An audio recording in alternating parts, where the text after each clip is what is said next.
నెమ్మది కొరకు మీరు అలమటించి శాంతి సమాధానాల కోసం వెంపర్లాడి ఫెయిల్ అయిపోయారేమో.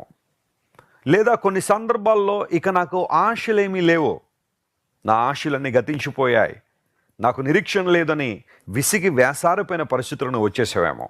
నీవెదుర్కొంటున్న నిందలను బట్టి, అవమానాలను బట్టి, అనారోగ్యాలను బట్టి, లేదా అప్పు బాధలను బట్టి, పాపంతో పోరాడుతూ అనేక సందర్భాల్లో శోధనలో పడిపోయి ఓడిపోయిన అనుభవాన్ని బట్టి ఒకలాంటి గిల్ట్ అండ్ షేమ్ నిన్ను ఏలుబడి చేస్తున్నాయేమో. ఈరోజు నీకు శుభవార్త చెప్పాలని నేను ఆశపడుతున్నాను. నువ్వు దేవుని వైపు తిరిగి రావాలని ఆశిస్తే, ఆయన చేతులకు నీ జీవితాన్ని సమర్పించుకోగలిగితే, దేవుడు కృపగలవాడు. ఆయన కృప, వాత్సల్యత, ఆయన దయ చాలా గొప్పది. ఆయన వాత్సల్యత ఎడతెగక నిలుచున్నది అనే మాట మనం చూస్తున్నాం. దేవుడు నిత్యుడు గనుక, ఆయన శాశ్వతుడు గనుక, ఆయనకు సంబంధించినవి కూడా శాశ్వతంగానే ఉంటాయి.